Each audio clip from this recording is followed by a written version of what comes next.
Hey everyone, and welcome back to the channel. I'm 68 years old now, and 4 years ago I was sitting in my empty living room realizing I hadn't had a real conversation with anyone, except the grocery store clerk, in over 2 weeks. Today I want to share the story of how one awkward interaction at a community center completely transformed my social life, and how it could change yours too.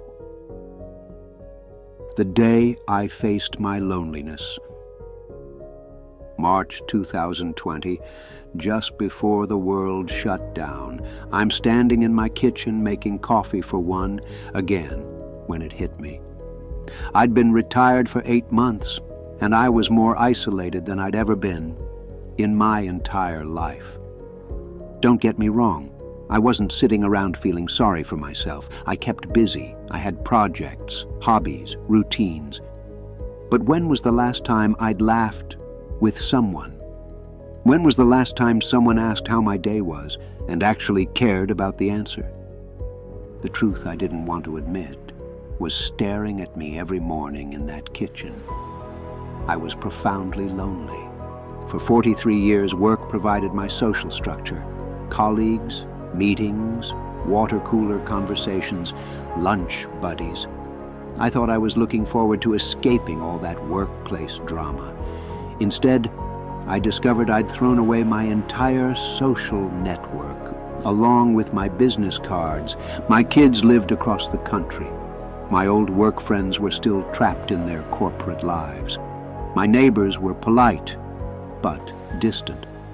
I realized I had no idea how to make friends as an adult, especially as a retired adult.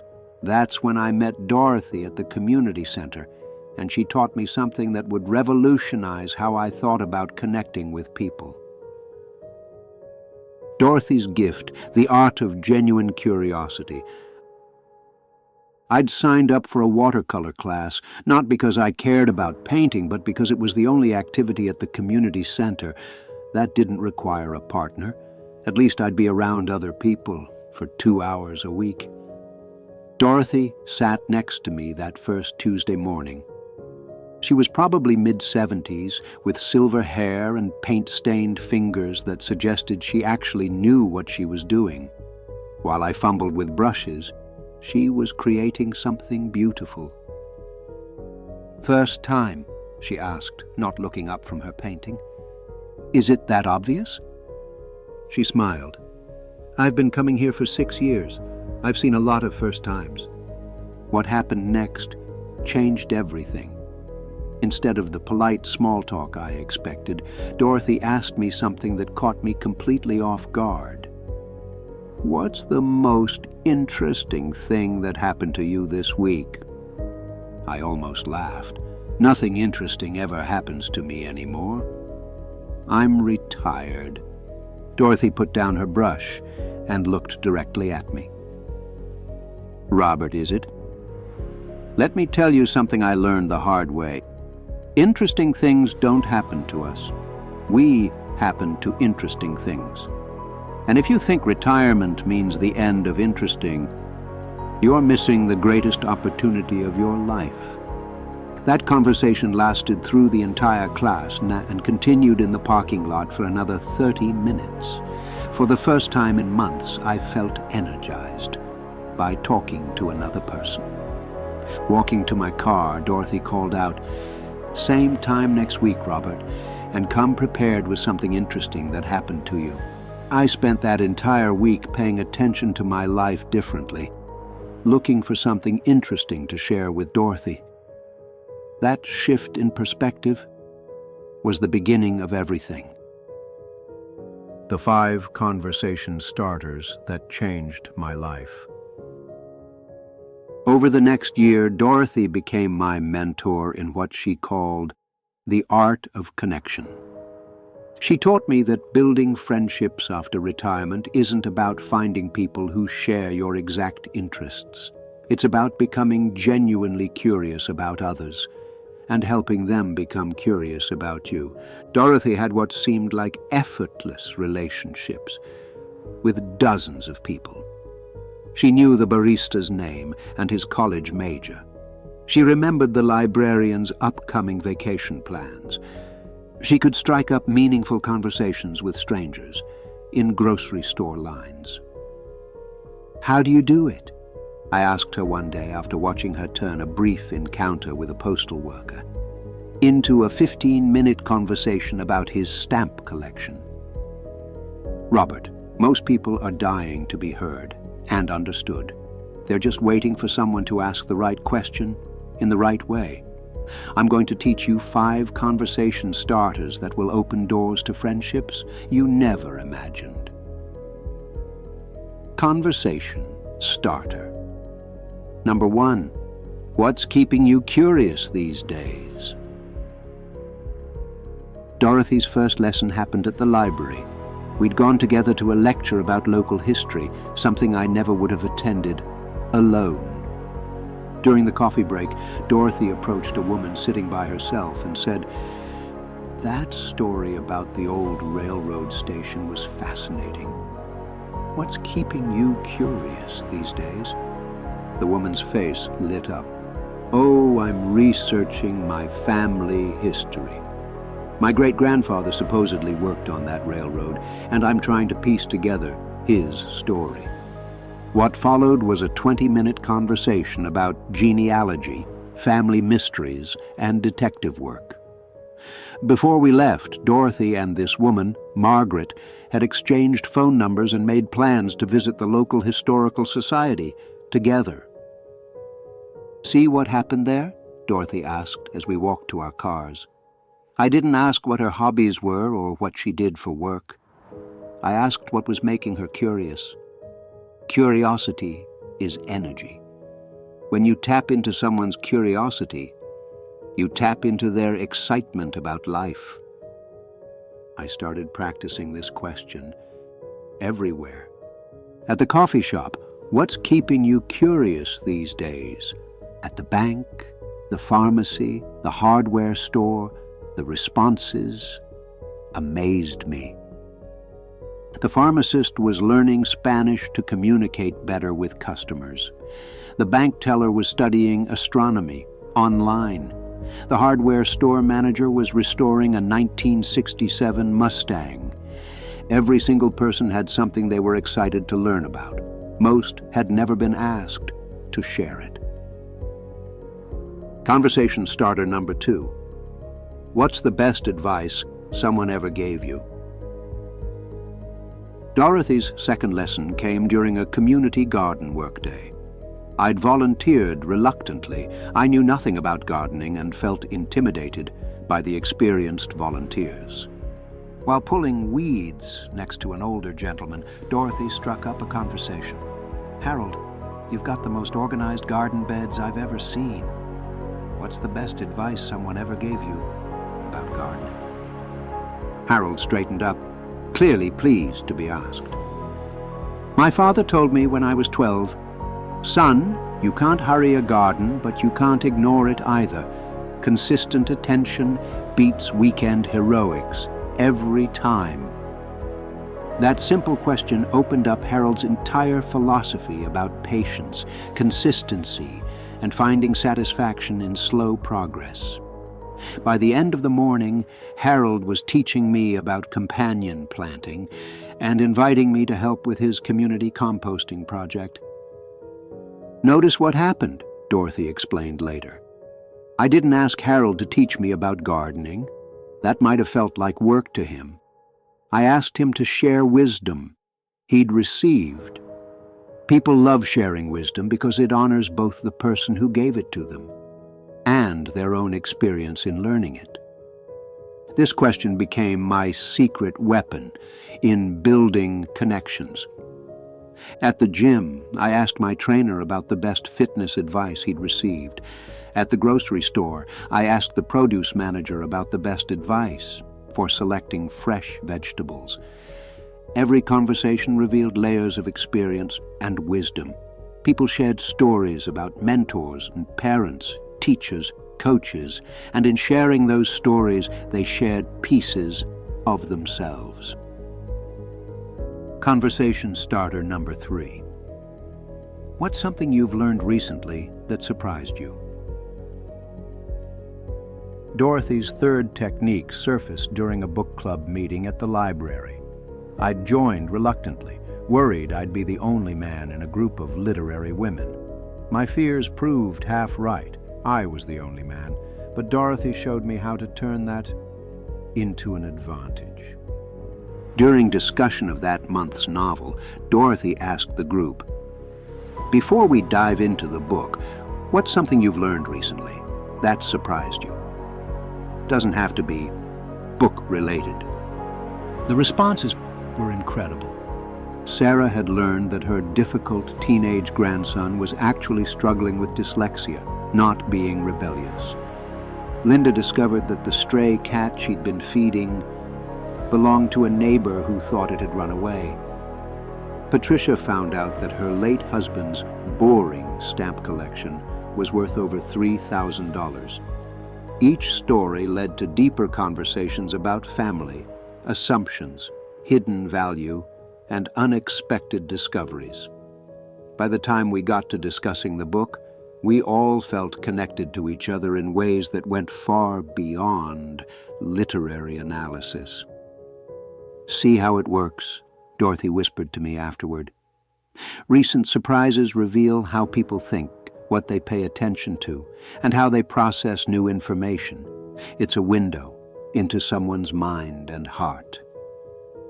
I started using this question in every social situation, at church coffee hour, at the community center, even with my mail carrier. The responses consistently led to meaningful conversations. The key, Dorothy taught me, was listening for the emotion behind the surprise: wonder, relief, disappointment, joy, and reflecting that back. That must have been such a relief to finally understand what your grandson was going through, or what a treasure to discover something valuable that was hiding in plain sight. Conversation starter number 4. What's a small thing that makes a big difference in your day? Dorothy's fourth lesson came during a particularly difficult period.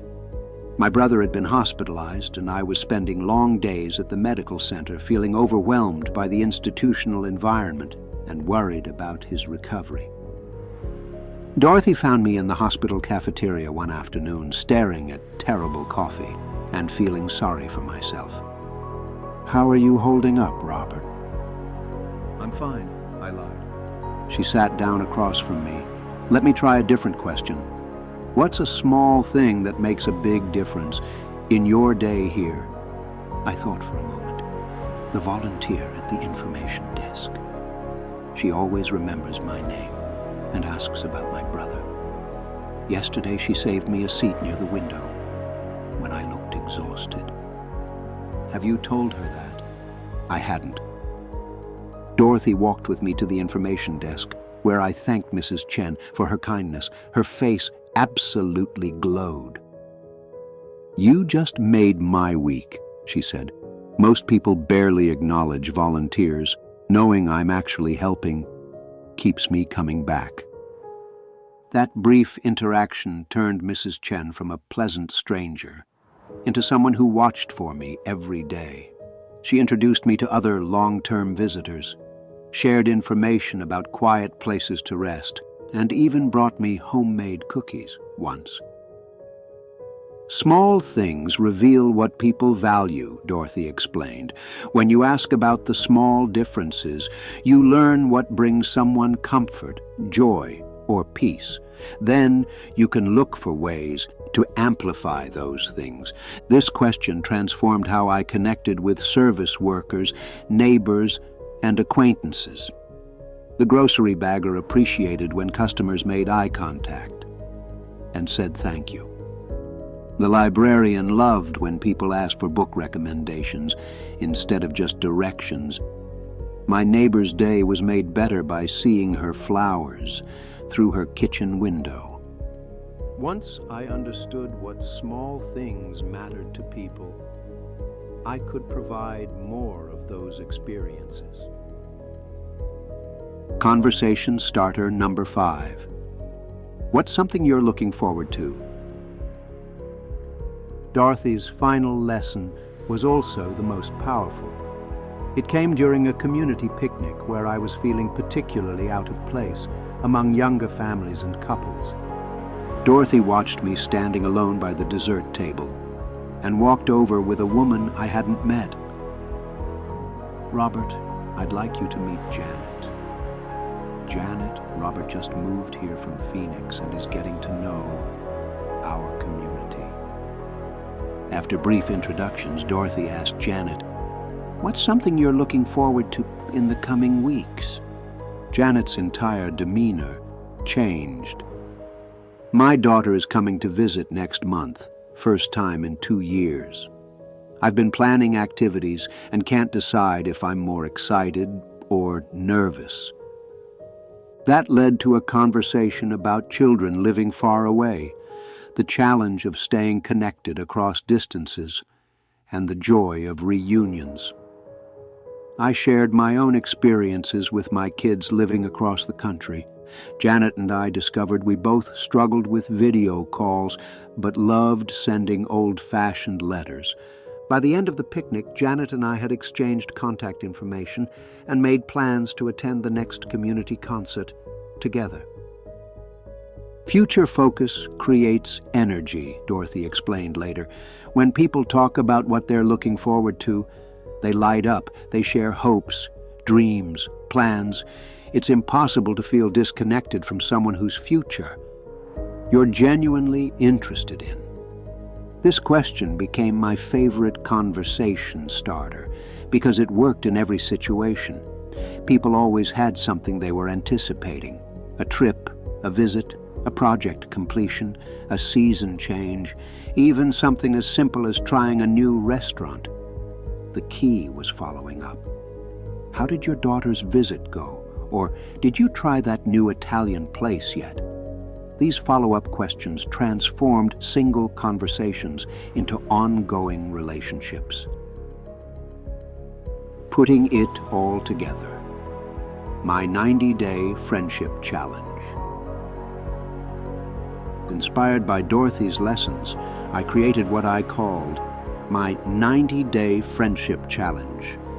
The goal wasn't to make best friends in 3 months. It was to have meaningful conversations with 90 different people, using these 5 techniques.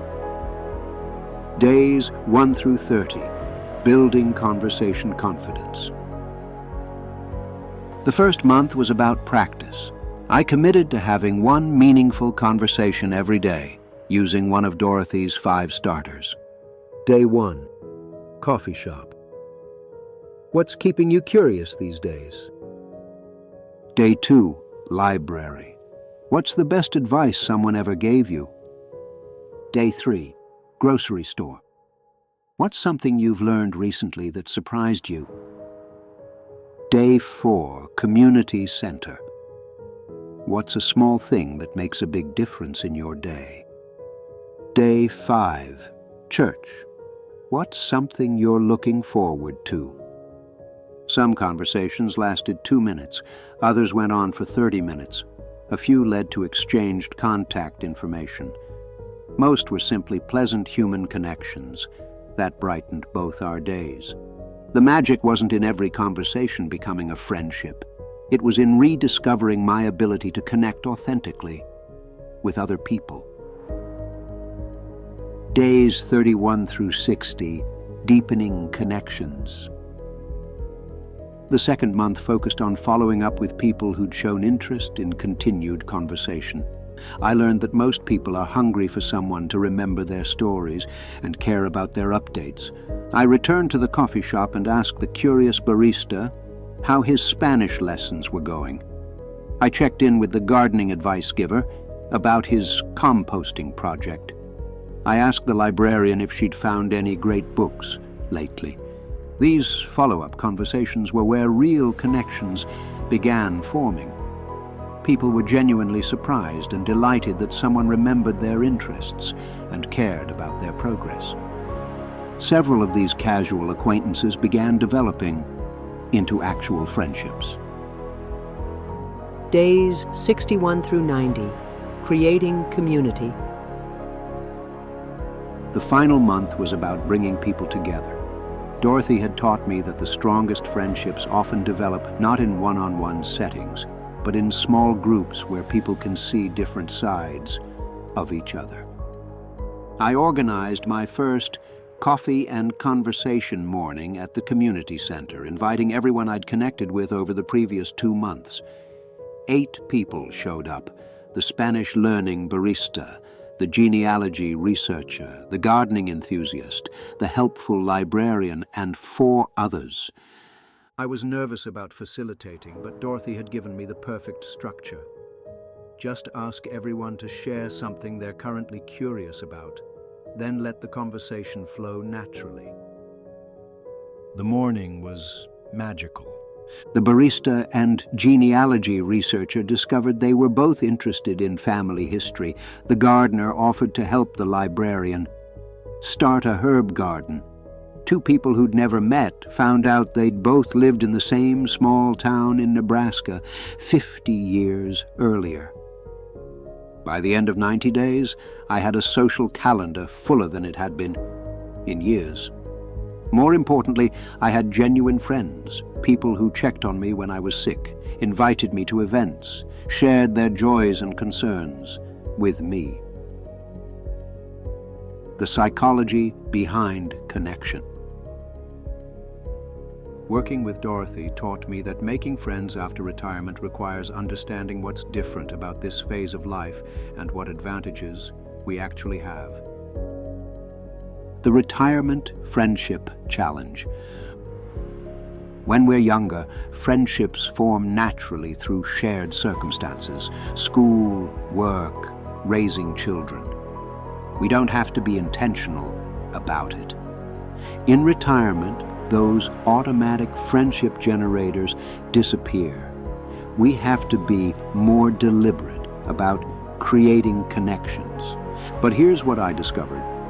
Being intentional about friendship is actually better than relying on circumstance. Our hidden advantages.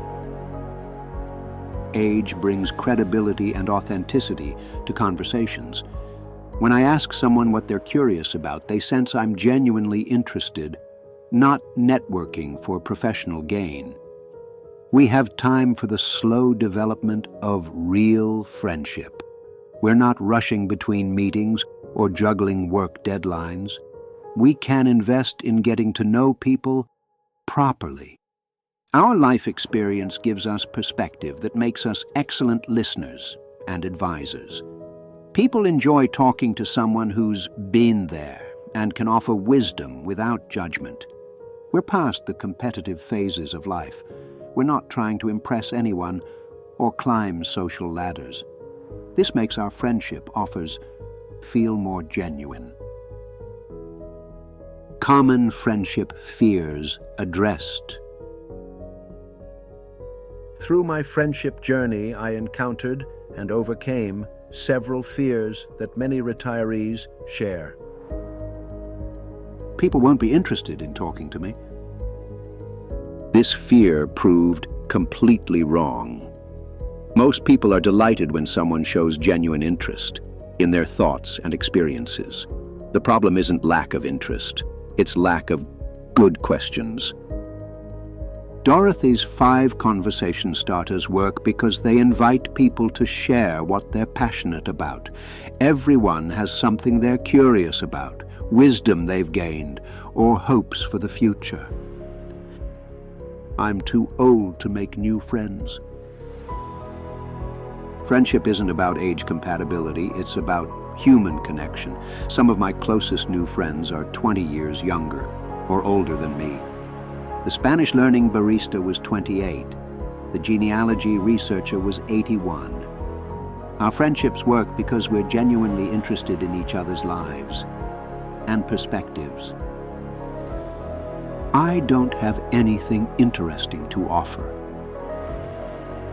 This is the biggest myth of retirement friendship. You have a lifetime of experiences and skills and perspectives that others find valuable. When the gardening enthusiast needed help organizing his seed inventory, my decades of business experience proved invaluable. When the librarian wanted to learn about investing, I could share what I'd learned about financial planning. Everyone has something to offer. The key is paying attention to what others need and matching it with what you have to give. What if people reject my attempts at friendship? Not every conversation leads to friendship, and that's perfectly normal. The goal is connection, not collection. Some of my best conversations were with people I never saw again. They were still meaningful human moments that enriched both our days. The few times someone seemed uninterested in talking, it was never personal. They might have been having a difficult day, dealing with personal problems, or simply preferring solitude at that moment. Building your friendship action plan. If you're ready to transform your social life, here's your step-by-step approach. Week 1, Observer Mode. Before jumping into conversations, spend a week simply observing interaction opportunities around you. Where do you encounter the same people regularly? Coffee shops, grocery stores, libraries, community centers, places of worship, walking trails? Who seems open to conversation? Look for people who make eye contact, smile, or seem relaxed rather than rushed. What conversation opportunities do you currently miss? Waiting in lines, sitting in waiting rooms, attending events? Week 2, practice the questions. Choose one of Dorothy's 5 conversation starters and practice it every day for a week. Monday. What's keeping you curious these days? Tuesday. What's the best advice someone ever gave you? Wednesday. What's something you've learned recently that surprised you? Thursday. What's a small thing that makes a big difference in your day? Friday. What's something you're looking forward to? Weekend. Use whichever question feels most natural for the situation. Week 3. Follow-up focus. Return to places where you had positive conversations. Look for people you spoke with previously and follow up on their interests. How's your Spanish coming along? Did you find any new information about your great-grandfather? How did that project turn out? These follow-up conversations are where acquaintances begin becoming friends. Week 4, creating connections. Introduce people to each other when you discover common interests. Invite someone to join you at an event they might enjoy. The key is thinking beyond one-on-one conversations to small group connections where friendships can deepen naturally. The ripple effect of genuine interest. 6 months into my friendship journey, something unexpected happened. I became known in my community as someone who really listened and brought people together. The barista started introducing me to interesting customers. The librarian invited me to special events. The community center director asked me to help welcome new members. I realized I'd accidentally become a connector, someone who helps other people find each other. This role has brought me more friendships and satisfaction than I ever imagined. When you become genuinely interested in others, they become genuinely interested in you. It's a beautiful cycle that creates community wherever you go. Dorothy's final gift. Last month, Dorothy moved to assisted living across town.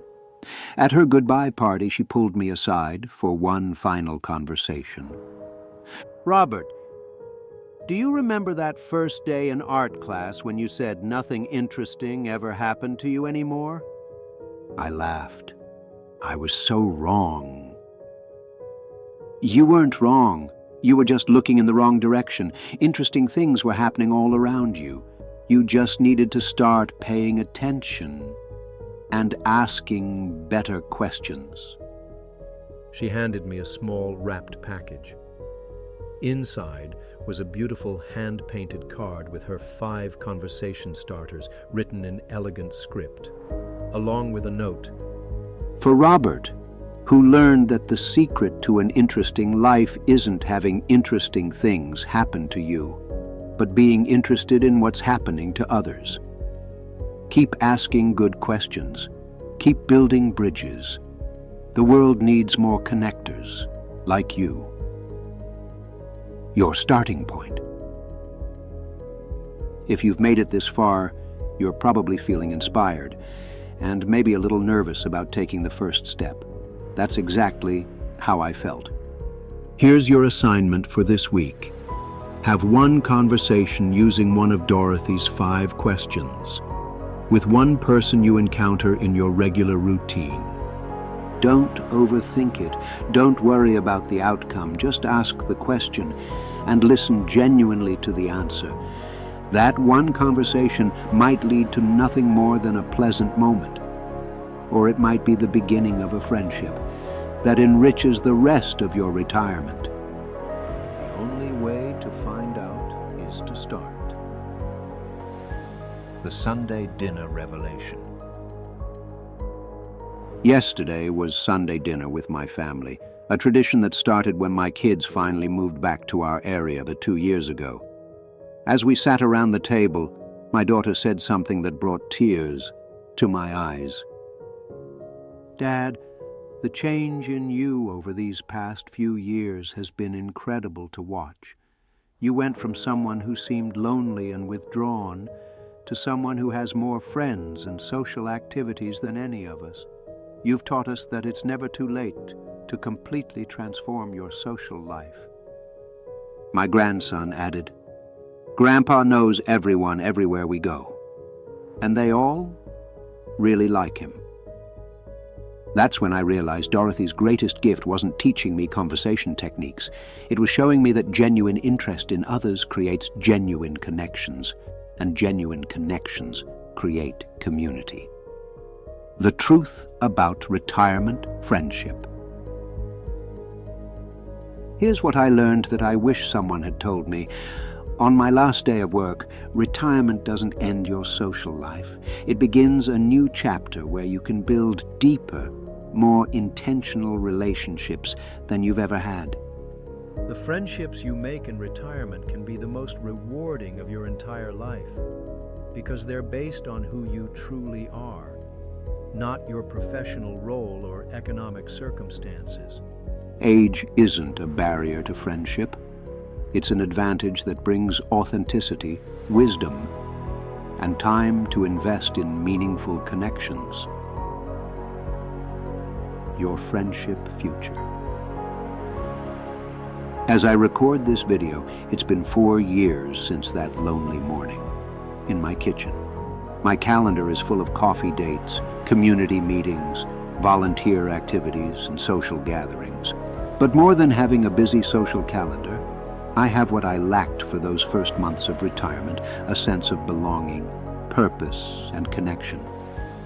I wake up knowing that people care about me and that I have something to contribute to their lives. I go to bed having had at least one meaningful conversation with another human being. That's the gift Dorothy gave me, and it's the gift I'm trying to give you today. Your retirement doesn't have to be lonely. You don't have to accept social isolation as the price of leaving the workforce. You have everything you need to build the friendships you desire: life experience, wisdom, time, and 5 simple questions that can open doors to connections you never imagined. The people are there. The opportunities exist. The only question is whether you'll take the first step toward the social life you deserve. Thanks for watching, everyone. If this story inspired you, please hit that like button and subscribe for more real-world retirement wisdom. In the comments below, tell me, which of Dorothy's 5 conversation starters feels most natural to you? That might be your perfect place to begin. And remember, in memory of Dorothy Williams, who taught me that retirement isn't the end of meaningful connection, it's the beginning of your most authentic friendships. I'll see you in the next video. Until then, keep asking good questions and building bridges. Your future friends are waiting for you to say hello.